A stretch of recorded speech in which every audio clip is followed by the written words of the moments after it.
अस्सलाम वालेकुम, आदाब, सत श्री अकाल, नमस्कार, जय हिंद, जय छत्तीसगढ़। मैं हूं नजरुल खान, छत्तीसगढ़ छात्र पालक संघ से। पालक संघ का प्रदेश अध्यक्ष होने के नाते मैं आप सबसे एक अपील करने के लिए आया हूं और मेरी अपील को आप ध्यान से सुनिएगा। और मेरी बात अगर आपको अच्छी लगे और आपको लगता है कि आपके बच्चों को क्या बोलते हैं, आपको या आपके बच्चों को भारी नुकसान से बचा सकती है, तो मेरी इस वीडियो को आप ज़्यादा से ज़्यादा शेयर कीजिए, ज़्यादा से ज़्यादा बच्चों तक और ज़्यादा से ज़्यादा पेरेंट्स तक मेरी बातों को पहुंचाने की कृपा करें। जैसे कि आप लोग जानते हैं कि एग्ज़ाम शुरू हो गए हैं।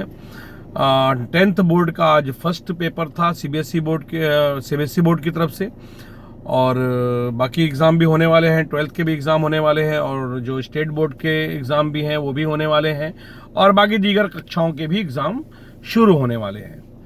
तो माँ बाप तैयार हैं, जैसा लग रहा है, मतलब इस तरीके का माहौल हो गया है कि जैसे बच्चा एग्ज़ाम नहीं दे रहा है, माँ बाप एग्ज़ाम देने के लिए जा रहे हैं। बच्चों को प्रेशराइज करना, बच्चों को दबाव बनाना कि तुमको टॉपर बनना है, तुमको आगे बढ़ना है, फेल हुए तो ये कर दूंगा, अगर कम नंबर आया तो ये कर दूंगा, वो कर दूंगा, तुम्हारा नाम कटवा दूंगा, तुम्हारी पढ़ाई खत्म करवा दूंगा। इस तरीके की चीज़ों को क्या बोलते हैं, माँ बाप जो है आजकल ज़्यादा इस्तेमाल करने लगे हैं। तो आप ये समझ लीजिएगा कि आपका बच्चा एग्ज़ाम देने के लिए जा रहा है, अगर आप उसको टॉर्चर करेंगे, प्रेशर करेंगे, तो कहीं अगर वो कमज़ोर हुआ एग्ज़ाम में, उसको ऐसा फील हुआ कि वो एग्ज़ाम में फेल हो रहा है या एग्ज़ाम में उसके मार्क्स कब आने वाले हैं, तो कहीं आपका बच्चा गलत कदम मत उठा ले। क्योंकि ऐसे देश में हर साल सैकड़ों बच्चे जो होते हैं वो सुसाइड कर लेते हैं माँ बाप के प्रेशर की वजह से, स्कूल में टीचर्स के प्रेशर की वजह से। और जो लोग ये क्या बोलते हैं, ये सोच रहे हैं कि मेरा बच्चा टॉपर बन जाएगा तो वो सक्सेस हो जाएगा, तो आपको बता दूं, सक्सेस और टॉपर का कहीं से आपस में एक दूसरे से कोई संबंध नहीं है। तो मैं सबसे पहले बच्चों से अपील कर देना चाहता हूं, मेरे प्यारे बच्चों, आपका एग्जाम है, बहुत सुकून से जब आपके हाथ में पेपर आए तो अपने ईश्वर को याद करें, पेपर को देखें और पेपर को शुरू से लेकर आखिरी तक पढ़ें। आप एग्जाम देने जा रहे हैं, जंग लड़ने के लिए नहीं जा रहे हैं। आप अपने दिमाग में एक चीज को बिठा लीजिए, अगर आपको लगता है कि आप फेल हो जाएंगे, आपका भविष्य खराब हो जाएगा, तो ऐसा कुछ नहीं होता है। मैं आपको बहुत सारी मिसालें देना शुरू करूंगा, लेकिन आपको फेल नहीं होना है। कोशिश ये करना है कि आपको अच्छे मार्क्स लाने हैं और उसके लिए आपको मेहनत करनी है, अपना 100% देना है। उसके बाद भी अगर कहीं कोई कमी रह जाती है तो उसके लिए फिर आप रिस्पॉन्सिबल नहीं है। बिल्कुल आप मेहनत करते जाइए, ये आपका कोई आखिरी एग्जाम नहीं है। अगर आपको ऐसा लग रहा है कि आप कहीं से कमजोर हैं, तो आपके हाथ में है, बुक्स आपके हाथ में है, नोटबुक आपके हाथ में, आपको थोड़ा सा पढ़ना पड़ेगा। लेकिन आप इस एग्जाम को अपनी सक्सेस से मत जोड़िएगा। आप समझ लीजिए कि मैं आपको बता देना चाहता हूं कि आपकी सक्सेस जो ये 10th बोर्ड और 12th बोर्ड या आपके दीगर कक्षाओं के जो एग्जाम है, उससे उसका कोई लेना देना नहीं है। जितने भी IAS, IPS और बड़े बड़े अधिकारी बैठे हैं, बड़े बड़े बिजनेसमैन बैठे हैं, वो कोई टॉपर वॉपर नहीं है। आप उनका इतिहास पता करेंगे तो आपको पता चलेगा कि उस किसी सब्जेक्ट में उनका बहुत कम नंबर आता था और किसी सब्जेक्ट में उनका तो पासिंग मार्क मिलता था। एजुकेशन का मतलब सिर्फ नॉलेज होता है, और आपकी सक्सेस आपके नॉलेज के ऊपर है। थोड़ा बहुत लग काम करता है, लेकिन मैक्सिमम जो आपकी सक्सेस है वो आपके नॉलेज पर डिपेंड करता है। ये जो रिजल्ट का टुकड़ा होता है ना, जो CBSE बोर्ड, CG बोर्ड और दीगर बोर्ड, ये बोर्ड वो बोर्ड, इस टुकड़े का कोई महत्व नहीं है। इस टुकड़े का बस इतना ही महत्व है कि आपने बोर्ड की कक्षाएं पास की हैं। उसमें अगर आपका परसेंट 50% भी रहेगा तो भी सामने वाला जो है उसको कोई मतलब नहीं होता है।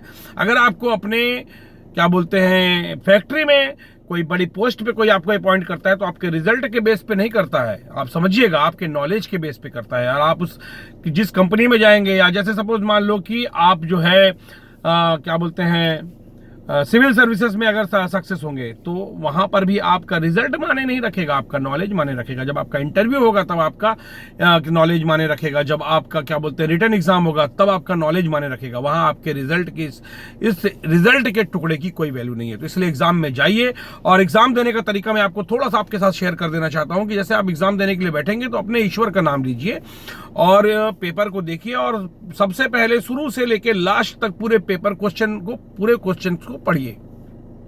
पढ़ने के बाद सबसे पहले आपको क्या करना है कि जो क्वेश्चंस जो आसान हैं, जो आपको बहुत इजी आ रहे हैं, उस क्वेश्चन को सॉल्व कीजिए।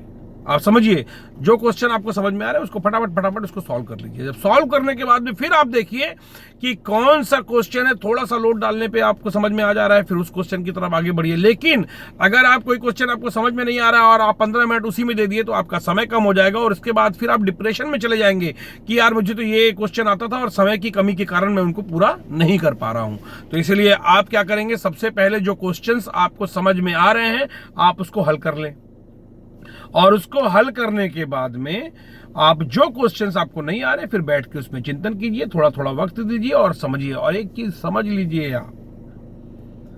आप अपनी जिंदगी के सक्सेस एग्जाम में नहीं बैठ रहे हैं, आप सिर्फ 10th 12th या और जो दीगर कक्षाएं हैं उसके एग्जाम में बैठ रहे हैं।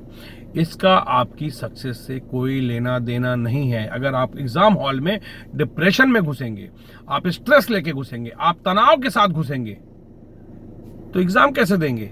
और ये समझ लीजिएगा आप कि आप बेटर हैं, आप बेस्ट हैं। आपको बता दूं, कोरोना काल के बाद मेरे बच्चे ने एग्जाम दिया और उसके जो मार्क्स आए हैं, किसी में 5, किसी में 4, किसी में 5, किसी में 10, मतलब 30 में 2, 4, 5, 10 ऐसे आए। तो मैंने बोला कि ठीक है, बहुत बढ़िया है, नेक्स्ट टाइम कोशिश करना, नेक्स्ट टाइम और अच्छा मार्क्स आपका आएगा। तो मेरे बेटे ने नेक्स्ट टाइम कोशिश किया और नेक्स्ट टाइम और अच्छा मार्क्स आया, फिर कोशिश किया, फिर और अच्छा मार्क्स आया। तो आप वहीं पर अगर मैं उसको डांटूं कि आपका खराब है, मैं आपका पढ़ाई बंद करवा दूंगा, ये कर दूंगा, वो कर दूंगा, दुनिया भर की बकवास करूंगा, तो मेरा बच्चा जो होता वो डिप्रेस्ड हो जाता, और डिप्रेस्ड होने के बाद में फिर वो पढ़ाई से चिढ़ने लगता, नफरत करने लगता और पढ़ाई से दूर भागने की कोशिश करता। तो आप लोग ऐसा मत कीजिए। और तमाम माँ बाप से मैं अपील करना चाहता हूं कि ये रिजल्ट का जो टुकड़ा है उसकी कोई वैल्यू नहीं है। और आप जो सीजी बोर्ड, मेरा बच्चा सीबीएसई बोर्ड में पढ़ रहा है तो कोई हुआ नहीं कर रहा है और कोई बहुत बड़ा काम नहीं कर रहे हो अपने बच्चों को सीबीएसई बोर्ड में पढ़ा के। बोर्ड का कोई वैल्यू नहीं होता है। बोर्ड का मतलब होता है चूतिया बनाना। सीबीएसई बोर्ड का मतलब होता है कि उस बोर्ड के नाम से आपको लूटा जा रहा है। आप लोग बड़ा स्कूल देखते हैं, सीबीएसई बोर्ड है कि नहीं वो देखते हैं और उसके बाद लूटने के लिए चले जाते हो। फिर जहां वहां आपसे, आपके बच्चे के ऊपर में बंदूक टिका के आपसे पैसा वसूला जाता है और आप फटाफट जितना पैसा मांगता देते हैं और फिर उसके बाद छाती पीटते हैं घर में आके कि मुझे स्कूलों में लूटा जा रहा है, मुझे परेशान किया जा रहा है, फीस महंगी हो गई है। अरे भैया, जो आपकी गली मोहल्ले में छोटे छोटे स्कूल है ना, वो बहुत अच्छी पढ़ाई देते हैं आपके बच्चों को। पता है क्यों देते हैं? क्योंकि उनको ना आगे बढ़ने की होड़ मची होती है। उनको ये होता है कि मैं अपने स्कूल के बच्चों को अच्छे से अच्छा एजुकेशन दूं, अच्छे से अच्छा नॉलेज दूं, ताकि मेरे बच्चे, जब मेरे स्कूल के बच्चे जब दूसरे बच्चों के साथ बैठें और उनके माँ बाप अपने बच्चों को दूसरे बच्चों के साथ कंपेयर करें तो उनके बच्चे कहीं से कम मत हो नॉलेज के मामले में। और बड़े स्कूल का आप रिजल्ट ले लोगे तो आपको प्राथमिकता मिल जाएगी, ऐसा कुछ नहीं है। जो हिंदुस्तान का सबसे महंगा स्कूल होगा, सबसे बड़ा स्कूल होगा, उसके रिजल्ट की भी वही वैल्यू है जो एक गली मोहल्ले में छोटे से स्कूल के रिजल्ट की वैल्यू है, जो एक सरकारी स्कूल के रिजल्ट की वैल्यू है। तो इसलिए अपने बच्चों को नॉलेज देने के लिए स्कूल भेजिए, होड़ मत लगाइए, क्योंकि अगर आप होड़ लगाएंगे तो स्कूल वाले आपको लूटेंगे और मानी लूटेंगे, जैसे आप तक आपको अभी भी लूट रहे हैं। और रिजल्ट निकलने के बाद भी आप अपने बच्चों को ज्यादा ताना मेना मत कीजिए। बच्चे एग्जाम देने जा रहे हैं, बच्चों को बहुत अच्छे से बेस्ट ऑफ लक कीजिए, बच्चों का क्या बोलते हैं मोरल बढ़ाइए, बच्चों का हौसला बढ़ाइए और आपका बच्चा जरूर सफल होगा। ये एग्जाम आपके बच्चों की सफलता की कुंजी नहीं है। ये जो स्कूल बोर्ड के एग्जाम हो रहे हैं ये सफलता की कुंजी नहीं है। जब आपका बच्चा, जब आप उसको सपोर्ट करेंगे तो वो उसके मन में पढ़ाई को लेके एक अच्छा मतलब अच्छी चीज़ पैदा होगी, पढ़ाई को लेके एक अच्छा माहौल उसके इर्द गिर्द पैदा होगा। और आप शुरू से ये नहीं करोगे तो ऐसा कर देंगे, वैसा कर देंगे, ये सब चीज़ आप बोलेंगे तो फिर आपका बच्चा पढ़ाई से अपने आप को दूर कर लेगा। फिर क्या कर लोगे आप? कुछ नहीं कर सकते फिर आप ना। तो आप अपने बच्चों को पढ़ने दीजिए और बोर्ड के चक्कर में मत पड़िए। सीबीएसई मतलब बोर्ड मतलब देश का सबसे लुटेरा बोर्ड, जहां पर एजुकेशन इतनी दी जाती है और पैसा इतना वसूला जाता है। तो सीबीएसई बोर्ड के चक्कर में मत पड़िए। जो आपके यहाँ स्टेट बोर्ड हो, आपके गली मोहल्ले में छोटे छोटे जो स्कूल है वहां पढ़ाइए। और वहां की पढ़ाई अगर आपको कमजोर लगती है तो वहां के प्रिंसिपल से आप मिलने जब जाएंगे ना तो वो आपको पूरी तरीके से एंटरटेन करेगा, वो आपके साथ बैठेगा, आपसे पूछेगा क्या दिक्कत है बताइए। और आपको मैं बता देता हूं कि इन स्कूल के बच्चों को ना ज्यादा ट्यूशन की जरूरत नहीं पड़ती है। जो बड़े बड़े जितने स्कूल दिख रहे हैं वहां के बच्चे बगैर ट्यूशन के क्लास नहीं पार कर सकते हैं। तो आप समझ लीजिए इन स्कूलों में पढ़ाई का क्या अंतर है। तो इसीलिए मैं बच्चों से अपील करता हूं और पेरेंट्स से भी अपील करता हूं, मेरे इस वीडियो को सुने, ज्यादा से ज्यादा शेयर करें। जय हिंद, जय छत्तीसगढ़।